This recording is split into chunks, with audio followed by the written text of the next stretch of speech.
Hi, friends. I'm Kirk. And I'm Zach, and this is the Gardener's Companion Podcast. Each week, we will have gardening tips Potential pitfalls to avoid. and a community where we share, learn, and have fun growing together. And this episode is where we want to tie all of the things that we've talked about and learned in the Fundamental series. And we're calling this episode, So You Want to Start a Garden? Yeah, I would say this is one of our very common questions at the shop. People come in, and basically they're just like, okay, I've always wanted to try and grow something, but I don't even know where to begin. And so we wanted to have an episode that encapsulates all of that, or at least throws out some kind of places to get started. Yeah. So the first question we always ask people is, what area do you have to grow in? And this is kind of touches on the first episode where we talked about light. Where do you want to plant your garden? Where is the ideal place in your yard to plant your garden? Yeah, and I mean, there's also some element of if you are in an apartment, then that also is a set of circumstances that you can absolutely work around. We know lots of people have come into the shop and have very awesome container gardens they've set up. And so there's basically, yeah, your first thing you need to figure out is where. And I will say that in general, a place that you don't have an issue going to it's kind of a sleeper thing, but it's important. You want to pick a place that you enjoy going out to. It's easy to get to, and there's kind of an easy path to entry there, because if you make it difficult to do, then basically you're not going to want to do it. It's going to be a thing that you have to do. So it's a small thing, but something to also consider. And a simple thing that a lot of people maybe don't think about, you want to have easy access to your water hose. So wherever you're going to be doing your garden, you want to be able to either have your manual water hose, or wherever you're going to do your automated irrigation, you want it to be close enough that it's not kind of a big chore when you go out there to water. Because trust me, it may sound like it'd be easy to go out there with a watering can and do your garden. That's a pain in the butt. You're going to get really sick of that. You're going to get sick of it very quickly. So access to water is really important. So those are your top level ones. So where are we going to put this? Do I have water out there? Can I easily get out there and access my garden? Because in the end, you want to be out there at least taking a look at it every day. It's not going to be I'm going to go spend 6 hours every day in it. That's an option. You can do that. But you don't necessarily have to spend that kind of time in there, but you want to just be right there for you. And then the next thing that you want to really consider is your soil choices. What are you going to do with your garden? Are you planning on planting them in the ground and amending the soil? Are you going to do it in containers? Or are you going to do it in a raised bed? Yeah, and based on those choices, you will have different kind of feedback on what kind of soil. So I guess let's go through a couple of them here. So let's say you have a ton of space and you would like to essentially use your backyard and in some way build out a fairly large garden. So we'll just call it fairly large. We won't get into the size specifics or anything. You have then two options you can dig into. Are you going to plant directly into the ground, or are we going to go raised beds? And from those two options, you have different things going on. We've talked about before, but we'll mention again. Here in Florida, we do not have very good soil quality. That does not mean you can't grow in the soil. You can, but you have to amend differently. You have to treat your garden differently than you would perhaps like anywhere up north or in the Midwest. Those places have much more accepting soil for just plant your garden directly in the ground. Don't worry about building raised beds or anything like that. Yeah, in fact, yesterday I was out in our tomato beds. I was working the plants. I was trellising in them and stuff like that. And a gentleman came out there and he talked to me for like an hour, Zach. He Really? was out there. He was just asking me questions. He was an older gentleman, but he had said he'd never had success growing tomatoes, and he was asking what we did different. And I explained the beds with the rock and everything, and it kind of blew his mind. And this guy is a Floridian through and through, and he did not know that the root knot nematodes is the reason that his tomatoes kept failing. He said that's exactly what would happen, because I explained. I said, you'll have a beautiful plant that'll look great, and then right before it starts producing, you're going to start seeing it start going backwards. And he's like, that's what happens every time. Mm-hmm. And he's like, so wait, how do you prevent that? And I said, you do it in a container, on a slab, or on a paver, or in a saucer, or you can do it in a raised bed with rock underneath. And he's like, well, how do you keep the rock, the soil from getting in the rock? I'm like, well, we put a layer of ground cover on top of the rock. It's kind of like a little sandwich. and it prevents the nematodes from being able to get in the beds. And he's like, oh my gosh, now I'm going to do some tomatoes, and I'm excited because now I know what I can do. Yeah, so you want to try to use, like we mentioned it many times in the other episodes, use nature as your ally and not your enemy. Some things you can grow in the ground. You know, you can do your Florida natives, you can do your tropical fruits and things like that. But we've talked about it before with the peppers and the tomatoes, you most likely are going to want to do something like a raised bed or what are those containers that you can grow in? The green ones. Sorry. Green containers you can grow in? The self-watering ones. What are they called? Oh, Earthbox. Earthbox. Earthboxes are awesome. You know, get an Earthbox. It's already raised up. It's got little wheels on it. That's a great one for a patio grow as well. It's like a mini raised bed. That's a very good option for anybody going the container gardening route. Mm-hmm. So if you don't have a lot of space, an Earthbox is great because we normally recommend throwing probably 2 tomatoes in there because people always kind of get surprised by this, but we're like, they get big. They get very, very big. We almost always do indeterminate tomatoes at the shop. Mm-hmm. And all that means is it continues growing and it continues flowering. Determinate just means it grows to its maturity, and that's when it's going to put on all of its fruit. And we do indeterminates, which means that we get plants that are 6-7 feet tall. But even at that size, you can get 2 of them into an Earthbox, which is fantastic. And another little tip that I think we maybe touched on during the soil episode, I'm not sure, but if you're planning on doing your plants in the native soil, get a soil sample done. Take some samples, send it off to the USDA or your local extension office. It usually doesn't cost that much. The turnaround is not super long. It's usually like a week and a half, 2 weeks. You'll get your analysis back. Then, if you're going to plan on planting into your native soil, you know what you need to amend. It'll tell you what you're missing.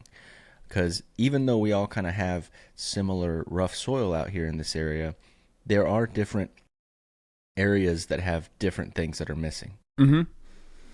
And sometimes things happen that are outside of, okay, so it's not like a natural thing that happened. We had one customer who come in, and he was basically like, I keep trying to grow here, and every time they don't want to grow. And that kind of points to a pH problem because, short version of it, if your pH is not kind of right around that neutral range, if you start getting extreme in either direction, it will actually prevent your plant from using nutrients the way that they normally would. And so you can locking the nutrients. You can get very weird reactions from your plants.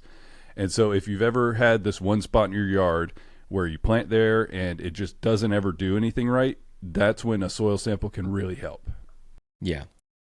And so the next part this is one of the other first things that I ask somebody is, what are you going to eat? What are you going to actually enjoy growing in your garden? Because there's a lot of people that, they just want to grow all the things. And I'm like, are you going to eat that? Well, no, I don't really like that, but I just want to grow it. Like, just grow things that you're going to eat. A lot of people, they get analysis paralysis at that beginning stage when they start thinking, yes, what am I want to start a garden. What do? I need to do all the things. And I'm like, do you like carrots? No, I hate carrots. Well, don't do carrots. Don't do something different. Don't plant all the carrots then. It is the most fun part, though, because really, I feel like that's a great way. It's fun to grow a plant in general. But if you plant things that you want to eat and your family will use, then you get to really appreciate it at kind of its highest level. Because then you go out there and you're going to be able to prepare for you and your family from this garden that you've gone all the way through. So it's definitely, it seems like a silly thing, but you would not believe, that's one of the first questions we ask people. What do you like to eat? What would be great you don't have to buy it from the store anymore. You can get really high quality stuff that's in your backyard. Yeah. So right now, I only have a very limited amount of time that I'm able to put into my own personal gardening. So I only have a very limited amount of stuff that I have out there, but it's stuff that I know that I'm going to use. So I've got my earth box is full of some herbs, thyme, oregano, parsley, garlic chives, and some cilantro, which I use all the time in my cooking. and then I have some broccoli and some a variety of greens because I love cooking greens. So I've got collards, turnips, and rutabagas. So that's what I chose to do because it's pretty easy, which kind of brings us to the next part is what are the most what is the beginner thing that you can start growing? What are the, intermediate and what are kind of the hard mode things to grow? Mm-hmm. Yeah, and let's start with easy. And also, don't view this as a bad thing. We just wanted to talk a little bit about where plants start to get difficult to maintain. As far as so things that will give you success your first time out. If this is your first time gardening, these are things like we're trying to show where the success can be easily attained. And one of the easiest ones to start out, and honestly, maybe the one that I would recommend if you're listening to this right now and you're like, okay, I want to start growing something, this is a great place to start, is an herb garden. It is the most used thing in your house for most of us, because that's the one, just like Kirk said, I don't have a whole lot of stuff going. I have herbs going, I have winter greens going, I have one tomato plant. But the main one, the one that I go to more often than anything else, is the herb garden. And I just do mine in containers on my pool deck. Mm-hmm. Because you're going through your recipe and you're like, oh, well, it's calling for basil. I have basil outside. And then you don't have to go pay $5 for this tiny little pack of basil. You go snap off a branch of your basil and you have 10 more sitting right there. And it's also a very forgiving plant, and it's also a very easy and quick plant. All your kind of leafy herbs are very forgiving. There's a couple nuanced ones, but in general, that's a great starting place. For sure. And a good thing about starting with easy plants, even if you're kind of not an expert gardener, but really good at gardening, if you're in a new space, starting with easy plants to kind of learn your area is probably really smart.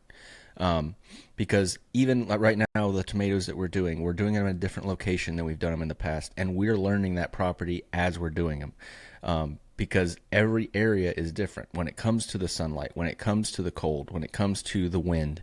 And we've learned we are right down the road from where we were before, but yet it is so different. So it is very important to learn your area, and that's a good thing. That even if you're a good gardener, to maybe start with your easy stuff when you're at a new location that you've never gardened at before. Mm-hmm. That brings us to the next thing that you can grow really easy, which is lettuces are pretty simple in the wintertime here in Florida. Pretty much no matter where you're at, but different seasons depending where you're at. But lettuce is really good. Winter greens, so like your collards, your kale. You can do mustards. They're a little bit more tender to frost and stuff, but mustards do really well. All of those types of things. You also have what I would say is the most enjoyable and satisfying of this group, and there is root crops. So by root crops, we're talking about your beets, carrots, and radishes. They'll teach you patience, though. They will, because if you pull them early, get ready for the greatest disappointment of your life. Because there is a stage where especially carrots are the ones that are the notorious for this. They will have a huge set of greens on them. And you're like, oh, my carrot, I bet there's a majestic carrot down in there. And then you pull this thing, and it is 1 inch long, and you just have all greens. And so that is definitely the trial and patience. If you want the opposite end of that, you plant a radish, It is ready in 30 days. You pop that thing out of there, perfect little radish, 30 days, super, super fun, especially because they, like at the shop and a lot of places, they will have color blends. And so basically you won't know what it's going to look like exactly until you pull it. And it's really, really fun. It's a very satisfying thing to grow. Yeah. I want to master root crops one day. Like I want to take a whole earth box or a whole bed and I want to do just root crops. I've seen a lot of different strategies for carrots. That one in particular seems like it would be fun to kind of fine tune and get like really good. Anyway, just seeing people pull out carrots that are like 3 foot long it looks like one of the most enjoyable things possible. It is a great one. Everything on the easy to grow list we've just talked about, herbs, your lettuce, winter greens, and root crops are also fantastic for container gardening. Any of these would absolutely do fantastic in something like an earth box or even like a 3-gallon pot, because in a 3-gallon pot you could fit, I don't know, 20 carrots, 20 radishes. You know, your beets get a little bit bigger diameter wise, and so you get a little less out of it, but make use of the space you have, because in the end, even if you can't grow, like if you wanted to grow, like I want to grow a whole raised bed worth of radishes and you can only grow a pot, you still are growing a pot instead of nothing. And so I fully tell people, just use what space you have. It's very enjoyable, and you're going to supplement something, and it's going to taste fantastic. And a little preface on these easy, medium, and hard crops. A lot of times the reason that we're classifying them as easy, medium, or hard is the susceptibility to disease pressure, the amount of time you have to spend tending them, or how much you have to feed them. Those are the kind of factors that we thought about when we were classifying these. Yeah, and there's also an element of how long it takes to get produce out of it. So things like, and we'll get to it, but some of the stuff on the hard category, it's because there will be a month where the fruit is ripening, or there's a month where you're not doing anything except for setting fruit, and if anything happens, then you're in trouble. So that's kind of how we classified these things, because your lettuce and your herbs, there is no kind of window there. All you're doing is you're growing the plant as big as you can, and then you take it, and that's it. Yep. So that brings us to the medium category, starting with cucurbits. So we say cucurbits all the time, and because that is a giant class of plants. Huge category. So it's all your squashes, yellow squash, zucchini. It is even some of the melons and things like that. Melons are a little bit harder, but they still would probably be in the medium category. But the reason that these are a little bit more difficult than the easy crops, they give produce pretty quickly, but they have a lot more susceptibility to disease. So you kind of have to be creative, especially if you're doing it organically, to be able to grow these successfully without having a lot of mildew pressure and things like that. Another medium one, mainly because of how long it takes to produce, is potatoes. Potatoes is very easy once you get them in the ground to kind of just do their thing. You've got to make sure you feed them the right amount. Otherwise, it's going to look like you've got a bunch of potatoes in there, and then you go to dig them up, and it's all greens, just like Zach was mentioning with the carrots. That's another tricky one. And honestly, I'll say, so if you're growing any of these things, you're like, well, how do you know when it's done? There's a lot of like random things you can see. I've heard on potatoes, they flower, and that kind of signifies that they've matured and they're done. But in the end, you can also just pop one of them up. You know, you can kind of dig around there and you can feel them forming. But it's also a kind of good rule of thumb to think it's going to take you 3 months from when you plant a sweet potato for it to start forming any amount of sweet potatoes, because it's just a lot of energy the plant needs to use to put that back in there. And another medium crop would be sweet peppers. Now, we classified sweet and hot peppers separately because of the amount of food, the amount of time, and I don't know, hot peppers they're a lot different than sweet peppers. But your sweet peppers, your bells, your banana peppers, your cubanelles, even up to your jalapenos, they're pretty easy to grow. They grow very fast once you get them past a certain stage. There is a long waiting period till you get to a certain stage when they start flowering. Once you get there, those things just take off. They are pretty heavy eaters, but they're fun to grow. They're usually heavy producers, minus your bell peppers. Bell peppers sometimes can only just produce a few. It depends on, your situation. I do think that's good to know, because if you've ever grown bell peppers, you're like, why did I get 4 bell peppers? That's just what they do. They kind of just do that. It's a big fruit, and once you get onto like a bigger fruit, sometimes they produce less. So yes. if you want a lot more sweet peppers, like Kirk said, sweet banana pepper's great. Cubanelle is great. A sleeper that maybe if you haven't tried, try it out, shishito. Those things produce like crazy. Tons of fruit on them. So there's lots of options for if you want that kind of sweet pepper category, but you don't want to do 4 giant bell peppers. And I will say also, if we're talking about growing from seed, a couple of these are in the hard category. So if you are trying to do peppers or flowers from seed, it takes a really long time. It's a trickier one from seed. So we're basically talking about growing the plant, not germinating. So then on the rest of the mediums we have here, so brassicas, that's another large category, but it's also great for kind of your cool season in Florida. Brassicas include a billion plants. And honestly, you should read into how this has all happened because it all Right? came from one plant, and it's fascinating. You taught me that, and I just thought that was crazy. Yeah, so it all started wild mustard, I believe, was the original. From wild mustard came cauliflower, broccoli, cabbage, Brussels sprouts, kohlrabi, collard greens, mustard greens. I'm trying to think. I think there's more, but you get the idea. There is a lot of plants where all they did was they bred how the flowers were going to react. Because broccoli, all of the flowers are in one giant cluster. Same with cauliflower.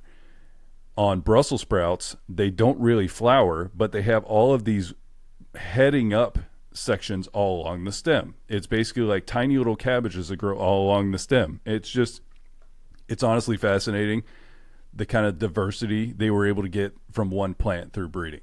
But these are medium because in general they take a while. So it's things like your cabbage and broccoli. There's going to be this is another test in patience. You will see it starting to happen, and it goes fairly slowly once it does.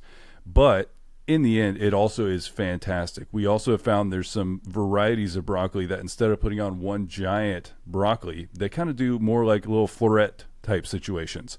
So that would also be an option if you want it kind of quicker. But these don't take a ton of extra effort. I haven't seen too much in the way of disease pressure. You will get some bug pressure. But in general, it's kind of just keep them fed, keep them watered, and they're going to do their thing. There's some time involved, but other than that, you're fine. Then we also have beans and peas. It's a great one for people to experience. This is a great one to start from seed. There's a lot of varieties there too. Yeah. And you also, I feel like there's a lot of people who enjoy stuff like snap peas and things like that. And I'm talking when you start this from seed, within like 3 days, you can see the seed starting to germinate and the plant popping out. Same with your beans. And they also produce pretty heavily. Little bit of pest pressure. Not a whole lot in the way of disease pressure, but a lot of fruit. And it's also, beans and peas are a great one to do as kind of a co-plant because of anything in that legume family that has an interesting interaction is on their roots. They have a symbiotic relationship with something called rhizobium, which is little bacterias that basically the root wraps around and creates a little nodule in there. And what they do is they make nitrogen from the plant or for the plant. So the plant has its own source of nitrogen. You don't have to feed it anything near as much as everything else because it's producing some of its own. And that's also staying in your soil with your other plants. And so it's a great thing to co-plant. And then kind of your last one in the medium. They also store really well. Sorry. They also store really well, like both peas and beans. Yeah, because normally you can dry them. So there's also, and the same thing with when we get into the hot peppers, there's a lot of ways to store this, and so you don't have to eat it all at once. But yeah, kind of your last one in the medium category is flowers, because in general, same thing. You don't get crazy disease pressure on them. You get a little bit of like predation, bug issues. But otherwise, you're just bringing bugs into your garden. I highly recommend throw a flower in there. And that can also be what I feel like is a sleeper pollinator attractor is something like Tulsi basil, holy basil. Because during the wintertime down here, we don't have a lot of things growing, but bees are absolutely covering any basil plant you have. They love those little flowers, and they will be all over it. And so that's a great way to kind of like mix and match there. Yeah, flowers are so fun. They're rewarding, and they're just so pretty. And it's also great to co-plant with your garden to bring in the pollinators. So it's just something that, we always do. We always try to have some out there with our little gardens that we build. So that brings us to the hard mode plants. Again, none of these are like impossible. Oh my gosh, I have to be an expert to do these. It's more time, disease pressure, and amount that you have to feed them. The first one we want to bring up, this is one that we do all the time. We talk about it a lot on here because we're always doing them, is tomatoes. Tomatoes, they take a decent bit till where they start producing. Once they start producing, you're going to get tomatoes for a good bit. But they do have a tendency to get some disease. That's why you trellis them. That's why you try to keep good airflow. That's why you want to keep them spread out. You have to do a lot of trellising. There is the main reason I have tomatoes in the hard section is because of how much time you have to spend tending to that plant if you want to get its max production. You can just throw a tomato out there and leave it, and it'll give you a few tomatoes. But if you take care of that thing, you can get a lot of tomatoes. What's the story that Steve tells about his Barry's Crazy Cherry all the time? Oh, I think I'm. The thing is, it's a crazy number, and so I'm trying to remember the accurate. I think it's 2,000. I think it was Right? 2,000. That's Okay. what I was remembering as well. So Steve has this claim to fame where he's like, I planted one cherry tomato plant, which it was a Barry's Crazy Cherry was the variety. He said, and in one season, I got 2,000 tomatoes off that one plant, which is astronomical. It's awesome and it's great, and it's something you can do. It's possible. Steve's done it. I okay. If you want to avoid trellising as much as you can, one of the options is to go for a determinate plant. So an indeterminate plant continues growing and continues flowering. A determinate, you have to be careful because if you mess up at one point, it could drastically affect your yield because it's mostly at the end. But they don't grow the same way. They stay kind of bushier. And so it's an option for anyone who doesn't have a ton of space or doesn't want to spend a lot of time trellising because, like Kirk said, there's a lot involved. It's not hard. It just takes some time. You go out there and you connect strings to it and you connect that to either bamboo or some kind of top trellis. And when you do that, it strengthens your plant. It lets it put on fruit and not break itself in the wind and everything like that. And it also maintains that airflow. So it's not something that's prohibitive. We're just trying to throw out the information so you can make a decision based on how you want to do it. Yeah. And the next one in the hard category, it's one of my favorites. I used to grow these commercially, but they are hard. That's just they are. You have to know how to plant them correctly. You have to know how much to feed them. There are so many gardeners that they kind of miss one of the factors, and then they're like, I don't know why I didn't get that many, and that's strawberries. Strawberries are so fun. They're so rewarding. Now, I will say, a lot of people also overestimate how many strawberries will come on a plant.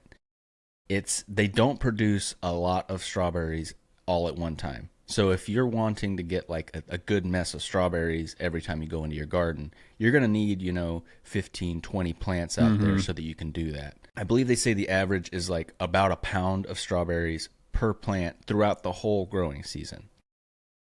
So that's not a ton, but you've got to feed them a lot. It's more their susceptibility to disease. They are very susceptible to so many diseases. That's why in the strawberry fields they do a lot of spraying. Yeah. If we're doing them organically, you're going to do a lot of trimming. You're going to do a lot of keeping them, in good sun, good area where they got good airflow, things like that. You've got to do factors that will mitigate those pressures. They're very susceptible to root diseases. Mm-hmm. So they are a hard one, even for expert gardeners, in my opinion. Because there's so many factors that you don't have control over. Yeah. The funniest pressure that will happen to you if you grow strawberries is like critters. Raccoons? Yeah, varmints of any kind. So They love them. Possums, squirrels, raccoons, rats. They will smell that strawberry because they're really sweet. They smell great, and so everything in your neighborhood will also smell that. So We recommend companion planting Yeah. with your strawberries. A good trick is plant some onions on the outskirts, plant some garlic, plant things that have other strong smells that are not as good smelling to the critters, because those strawberries, they will draw the critters for sure. I don't know how many times I would have a raccoon issue when I was growing strawberries commercially. You just have to get rid of them, and it was not a fun part of the thing, because they would literally walk down a whole row of strawberries and take a bite out of every single red strawberry. You get your employee to go down that row, and they're like, "What the heck? I'm not going to get anything off this row." So it's one of those ones. It's kind of it is a factor. And then the next one, and we kind of already touched on it a little bit, is hot peppers. So hot peppers are very rewarding. They're really cool. You can get some super hots, and we've got a few hot heads that come into the shop that we grow specific peppers for. But us growing the plants for the shop, we've learned how difficult some of these super hots can be. And I don't even know what to say the factors are. They just grow really slow. It's really, really slow. They just grow so much slower than the sweet ones. The other trick with hot peppers I've found is moisture management. They are also, peppers are a pretty hungry plant in general. So all of the ones we've had in the hard category so far are pretty hungry. Which Mm-hmm. just all I'm saying is you have to make sure you stay on their food, or they're going to show you that they're not happy about it. But hot peppers also, probably all peppers, it's one of the few plants, I'm thinking that and rosemary, just kind of right off the top of my head, that would prefer to be drier than wetter. And so I've had hot pepper plants that were looking great, and we get rain 3 days in a row, and Mm-hmm. they look visibly pissed off about it. And so there's it's just more sensitive. A lot of times, what we'll do to try and prevent that is use a fabric pot and plant in a more drainage forward mix to try and make it so that it's trending towards dry rather than staying really wet. So then we have a couple on the tree side of things. And I will say that I might just have Steve give us the spiel on this next one, We because should. he is We I should. think that is going to be an episode coming up. So I'll just touch on it, but keep listening, because one of the garden gurus here coming up is going to be, I'm going to have Steve give us a full breakdown. Dragon fruit. If you've ever tried one in the grocery store, I always described it as the most disappointing fruit in the history of time, because it looks like a dragon egg. Inside of it is beautiful and amazing, and it tasted like water. But Steve up at Grace's has begun his journey into dragon fruit. And when Steve does a journey, he goes full send on it. And so he has, I don't know, 20 something varieties of dragon fruit now. And so over the past year, we have tried 20 different varieties Yeah. of dragon fruit. And when you taste one that is ripened and picked the day it's supposed to be and grown with like really high organic nutrients and everything like that, man, they can taste really good. So I good. almost describe it as like they have kind of a kiwi texture, and then they have usually like a subtle note and like a strong note. So there's usually some sweetness, but then sometimes my favorite one I've tried so far had like this note of like blueberry on top of like this kind of kiwi texture and sweetness. It was fantastic. These are essentially cacti. And so this is another one where if you overwater it, it's going to be very upset at you.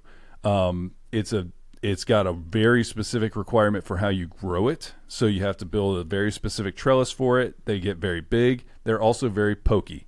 They will grab bite you. your back. Yes, they will. It basically feels like you've been attacked by 1,000 cats if you have to move this thing a lot. And so there's a lot of complications to this. Like I said, I think I'm going to have a whole thing of just Steve talking about dragon fruit, because he's really dug in on this, and so he'll have a lot of cool information.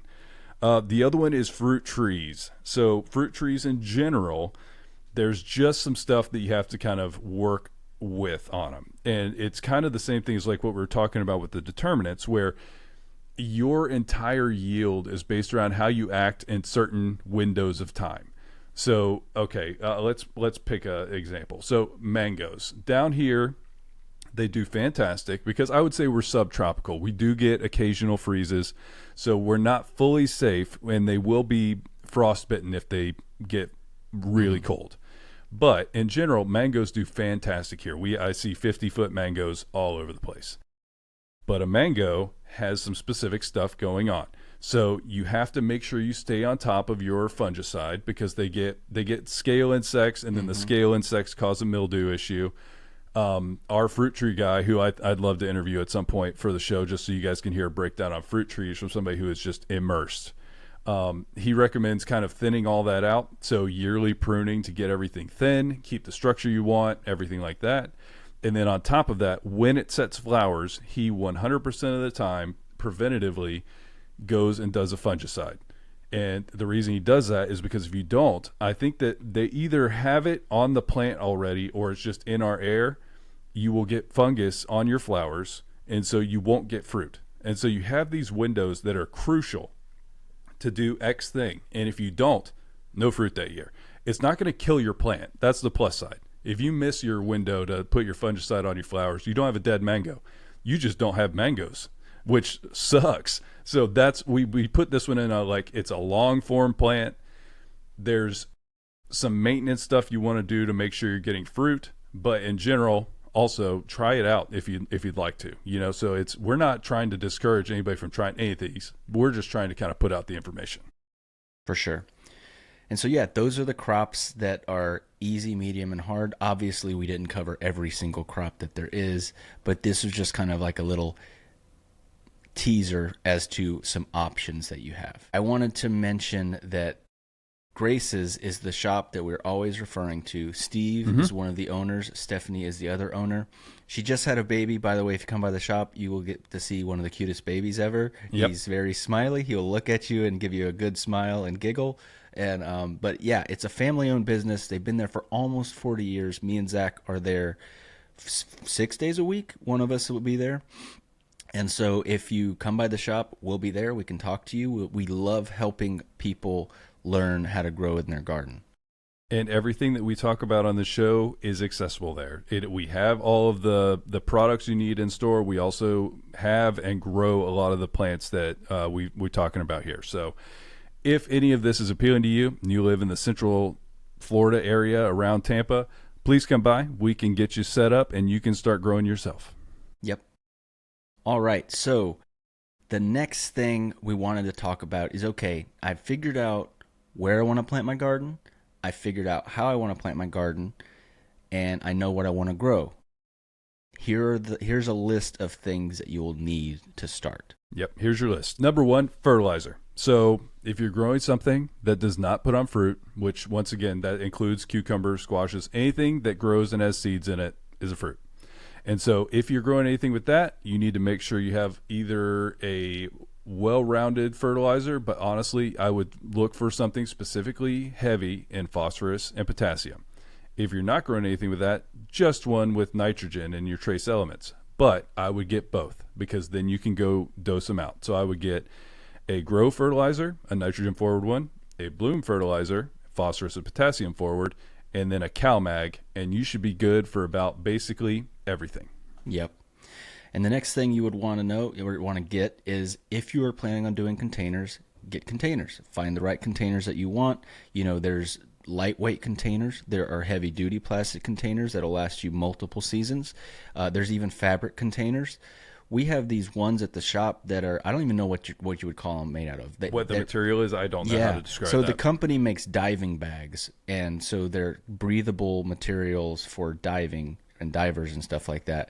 And it's a very heavy duty, it's a fabric, but it's a heavy duty fabric. And those things last forever. Those things are awesome. They're called Rain Science bags is what we have. I believe they have some online presence, so check them out. They really are awesome. They're awesome. They're not super cheap because they will last you for seasons and seasons and seasons. I've got a few of them that I haven't had go bad yet, and that's been like 3 years now. So your containers and then your soil. Remember, not all soil is created equal. Look at that derived from on the back of the bag. If you're going to use bagged soil, I would steer away from topsoil because usually that is the lowest quality of soil. So those are the things that you'll need for that part. Then we're going to need some sprays. So you want to have a pesticide of some kind. We carry organic stuff up at Grace's. So there's kind of categories. You have soft belly insects, aphids, thrips, whiteflies, mealybugs, that kind of thing. Yeah, mites. And then you have your tougher insects. For your soft belly insects, we have many products up there, but you'll see like horticultural oil, you'll see neem oil, you'll see Organoshield, lots of things like that. For your tougher bugs, including caterpillars, which if you have tomatoes, buckle up. There's something called the tomato hornworm, which is a giant moth, and it will eviscerate your plant. Like I'm talking eat a solid chunk of your plant overnight. They're huge. So if you have caterpillars or beetles and stuff like that, stuff with a hard shell, we like to recommend a product that has spinosad in it because it just kind of can penetrate through further than something like an oil or something like that's great for a soft-bellied insect. Second kind of spray you need is largely going to be like something like a fungicide of some kind. Copper. We're trying to find one. I guess we can throw out that one that we worked. We haven't been able to source it yet, but basically there's one called Procytic, which is, I believe, a citric acid that worked great on mildew. It's the only organic spray that just knocked out mildew overnight, in my opinion, that I've seen. And so, yeah, for a lot of your plants, you will want some kind of mildew control. And the last one, or another one that we want to mention that, again, it sounds simple, but it's super important, is access to water. Because you want to be able to easily water. You want to make your garden as user-friendly for yourself as you can. So whether that be creating a automated irrigation system, or a hose reel that you can get out there and you can get to all parts of your garden with one strand of hose. It's just really important to have water access no matter what you're growing. And the last one is more specialized. You don't need it for every single plant. But if you're growing tomatoes, a vining plant like a bean or a pea, a cucumber, things like that, you will likely need some staking or trellis system. So there's lots of options for how to do that. It can be as simple as bamboo poles and strings. But you can also get more kind of complicated with it. That's absolutely an option too. But if you're growing those types of plants, they benefit heavily from having them staked or trellised. So that will also be something to keep in mind. And one of the other things that we wanted to kind of bring up as a thing to consider when you are starting your garden is your schedule.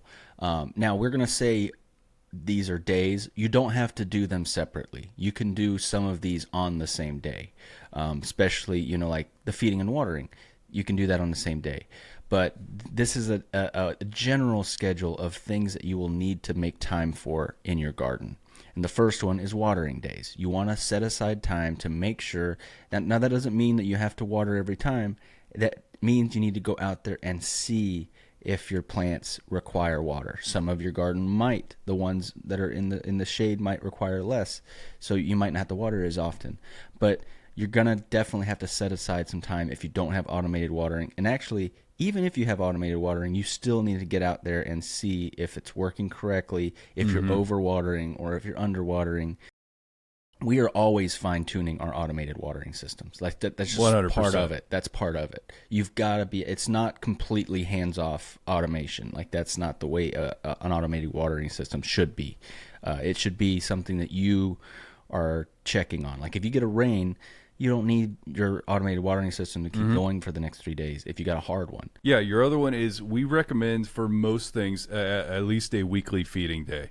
And that just means go out there and throw your fertilizer. Some of that is going to be like a granular. You just go sprinkle it around and that's it. And all that does is that's going to make sure that you get the kind of production and plant health that you're looking for. Like, honestly, we've had lots of people who get blown away as soon as they start fertilizing and their plants just look incredible. And so it's just a really great way to kind of make your success much higher. Yeah. And the other thing that you need to do, and this is not super often, this is as needed, is your bug spray or your fungicide spraying days. So go out there, observe your garden, listen to your plants, as we've said before, see what they need. And if you've got some, we have these also like these little sticky traps that you can put in your garden, and they're not to prevent these pests from being on your plants. What they're used for predominantly is to show you the first sign that those pests are in your garden. So we've got blue ones. I believe those are for white flies and a few other. I believe thrips too.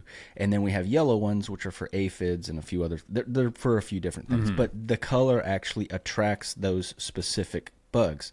So if you start to see any of those on your sticky trap, get out there and spray. Because if you see one or two, there's millions. That's just how it is with bugs. And so if you can catch it early, it's much easier to prevent it from becoming an issue than it is if you start seeing them all over your plant and then you try to tackle it. And the last kind of maintenance category is trimming in general, kind of cleanup. I would also throw trellising would be in the trimming category. So like plant structure maintenance. Because if you have dead leaves at the bottom, you can go ahead and remove those because anything dead is going to attract things like slugs and things like that. And then you can also go through and make sure that everything's up off the soil because same thing there. If you have stuff touching, it can rot. It can also attract bugs from the soil.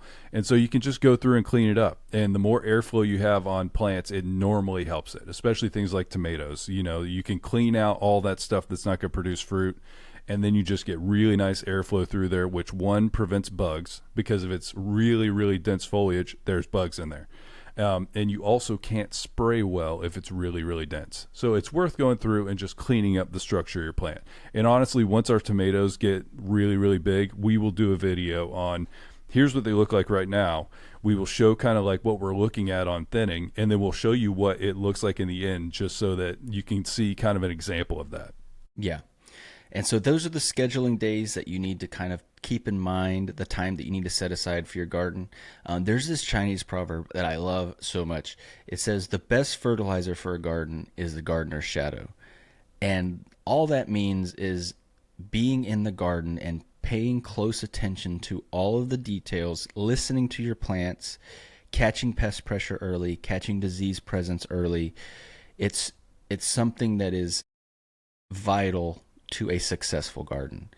And that's how you listen to your garden, is to be out there and to pay attention to details. That's what we mean by listening to your plants. Yeah, you have to go every day is go look at your plants day. So it does not matter what other thing you're supposed to be doing, even if there's nothing you're supposed to be doing. Just go take a look.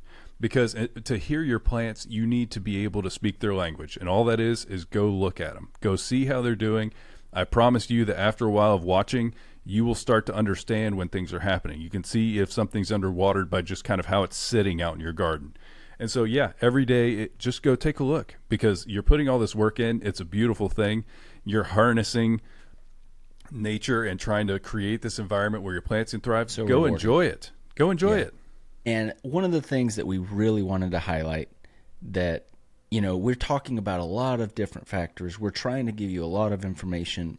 We're trying to break it down to make it easy. But the thing that we really wanted to highlight is just don't overthink it. Get started. You're going to kill some plants. That's part of it. But just get out there. Get started. Go for it. Get your garden going. Do it. The other thing that we would like to throw out, kind of in the same category, we know lots of people, and we do it too to an extent. Okay, I want to do something. I'm going to look up an online resource, which is funny because we also are an online resource. But in general, not every single thing you see online is one true. So there's a lot of stuff that's really like weird. I don't know why they're making these fake videos for gardening stuff, but there's weird fake ones out there. There's also people in different regions than you, and so their advice isn't going to work like it does for them in your garden, and that's okay. But basically, just when you're watching something, not all of it is going to be accurate. So don't take every single thing you see as the absolute truth and fact of the matter. Even what we say, every single person that is on the internet talking about their garden, no matter what stage of their growing process they're in, they're speaking from their own personal experience. So they may be speaking with a lot of authority, and it sounds super, gospel truth, but it may not be for your situation. And that means with us too. We're making an effort to try to be accessible to all areas of gardening, no matter where you're at. But our whole experience has been in Central Florida. Mm-hmm. That's the fact of the matter. If you're in a very different climate than us, even though we're trying to be accessible in that way, you might be a little bit different than some of the tips that we give. Yeah, it's worth trying to find a resource that is very close to your area, because they're going to have very pertinent advice for your growing. For sure. So yeah, just be diligent and be wise with the knowledge that you take in from the internet. There's not all great knowledge. There's a lot of great knowledge out there. There is. There's some great people out there that are just trying to share their knowledge. But the weird AI stuff that I've seen lately, it's just so frustrating. Yeah. So yeah, buckle in for that, everybody, because that's only going to get worse. But yeah, there's great stuff on the internet. There's stupid stuff on the internet. Welcome to the internet, everybody. Things that I'm super excited to introduce to the show is our question of the week. This is where we're going to have an opportunity for you as a listener to ask us questions, and we will do our best to answer them to the best of our knowledge. And this question comes from our friend Dee. She says, what plants absolutely need covering during a frost, and what will do fine? And what temps should all the effort be put forth towards? And should you water before, during, or after? Okay, so it's a nuanced one. So, okay, let's start with the first part. What do you need to be worried about being in the frost in general? And remember, this is frost. This is not freezing. Yes, freezing. Very different So thing. freezing, anything we're listing here would be dead. Like, so where you would have damage from frost, you would be dead in a freeze. And it would also expand the amount of plants that are in this list. But basically, think anything that's a warm season plant. So cucumbers, tomatoes, peppers, anything tropical. So tropical trees or anything kind of in that category. I mean, we'll throw in a non-edible houseplants. Cannot be out there in the frost for the vast majority. But any of these, if they get frost set on their leaves, there will be damage. If it freezes, unless you heat them, they will die. We had a hard freeze, and I'm talking the next day, the tomatoes that were 6 feet tall were dead as a doornail. It Brown. was so sad. It Yeah, was so brown, sad. dead. All the fruit was on the ground. So just dead. So those are the ones that, okay, it's not freezing, but it's like dipping down towards the 40s. You're going to want to cover them because we saw just this past week, we had a day that was really cold. We thought it was going to be really hard frost. It was a light frost. The next morning, hard frost. And so just when it gets down close to 40, be aware that you might need to cover your sensitive plants. And something I learned, I learned this the hard way just this week. And if I would have known it ahead of time, I haven't used frost cover that much in my experience. And so this is one of the first times that I've used frost cover. Last year we used heaters, and when I used to farm commercially, we would use water for freezes, but I didn't grow things that I needed to protect from frost. So this was the first time I used frost covers. We used them on our tomatoes. Every single spot that a tomato plant was touching the frost cover got burnt, even though it was covered. So if we would have done a little bit more of a better job of, now granted, part of our factor was it was windy as crap when we put these things up. The wind is whipping out there. We tried to, cover them with bamboo stakes on the edges, but it kind of just made teepees essentially. But they were touching at some level, and this is just something that we learned the hard way. If your frost cover is touching your plant, it can still burn your plant. Everywhere that it wasn't touching the plant was great. So, like, let's say the interior of our beds where there was no frost cover touching them, they looked great. They looked like they didn't even go through a frost. No, and after this, if we had not covered them at all, dead. They would have died. Dead tomatoes. Mm-hmm. And so that's something, your cucurbits, your tomatoes, your peppers, your peas, most herbs, all of those things need to be covered. But a little tip is put something so that the frost cover is not actually touching the plant. Yes. And this is also where, if you are a container gardener, you have just gotten the easy way out. Yeah. Move your container somewhere else. Put them in the garage. not for there. one day. Keep your car out of the garage and just fill it with all your plants. Yeah, or bring them into the house. Let them have a vacation in the air conditioning. But yeah, it really does make it so that you can kind of just skip this whole thing. If it's going to freeze or be frost, just bring them in. Yeah. Plants that are kind of safe in a light frost or even a medium frost are like brassicas, root crops like your carrots, your beets, your radishes, onions and garlic. They'll do fine, so you don't have to worry too much about that. Don't put any effort covering those. Plants that can take a little bit of frost are like things like lettuces, radishes, kohlrabi. They can take a little bit, but they are a little bit more tender. Even mustards kind of land in that category. Mm-hmm. And then the second part of the question, which was running the water before, after, or during the frost. And we did a little bit of research, and it looks like, because again, this is new to me, because when I was a commercial grower, the only thing I grew in the winter was strawberries, which are fairly resilient to frost. Yeah, the plant itself doesn't really care. No, it's only the blooms that will get damaged by a frost. So we would only have to do something with a freeze, and it's a completely different, can of worms with a freeze when you're trying to protect a plant, especially on a commercial scale. So I did a lot of digging, and it is ideal to water really, really heavy the day before a frost, because what that does is and do it at the peak heat of the day. What you're doing is you're trapping heat into that soil, and that soil will slowly overnight and then during the beginning of the frost will radiate that little bit of heat out to help prevent some of the damage that could be from the frost. Yeah, in general, it is hard to heat or physics-wise, it is hard to heat or cool water. And so you can use water as a buffer. So your water gets warm, it's going to take it a while to lose all of that heat.